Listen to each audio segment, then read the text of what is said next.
When Jupiter speaks through the moon is the mirror of the mind. She is water receptive, malleable, alive. When she moves horizontally in flow, she reflects the whole.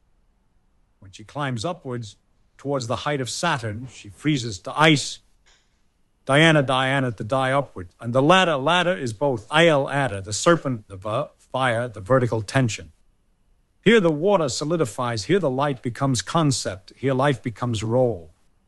Zero is the source of the magnetic, the feminine, the still center. One is the movement, the electron, the doing, the serving. When the order is alive, zero is carrying and one is dancing.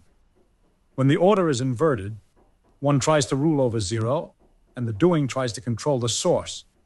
So does the mind. When the moon identifies with the left hemisphere, with details, thoughts, choices, this or that, she tries to project her inner map onto the world. This is the persona that sleeps. The left brain is always dichotomous. It must choose. And whoever has gone furthest in the inner conceptual life has gone furthest into the labyrinth. There sits the Minotaur, not as a monster, but as a frightened inner child who clings to his truth, like a teddy bear. When the map is threatened, it is experienced as death. And therefore the form becomes law, the role becomes sacred, and fear gets an iron fist. So truth becomes a protection against flow. So control becomes more important than life. But Jupiter does not speak in details. He speaks in pattern, in rhythm, in symbol, in wholeness. When the direction changes, when the whole comes first, and the details serve later, the labyrinth dissolves. Then the child no longer needs his teddy bear. Then no iron fist is needed. Then one dances around zero again, and the moon remembers, Lord, that her task was never to climb away from the water, but to reflect the fire in motion. The vessel and the light, man is not here to be anything.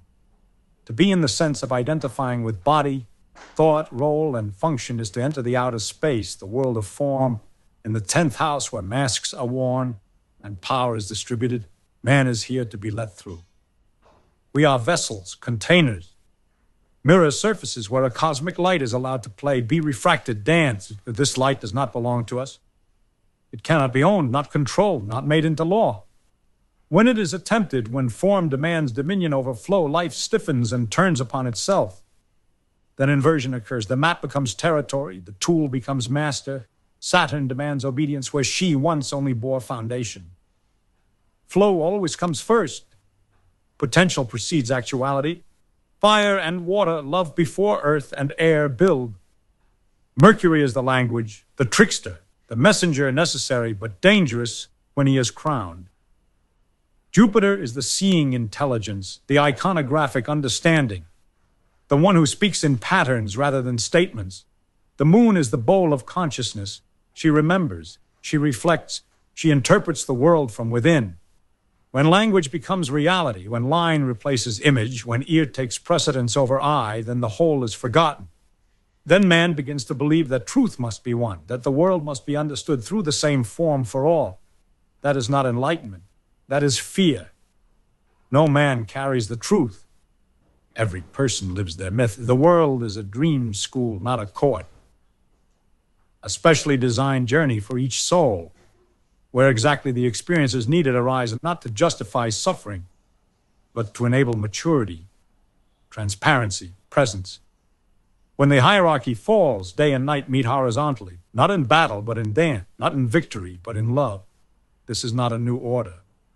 It is a memory. And he who sees this makes no claim. It does not point. It does not command. He shines and lets others recognize his own light.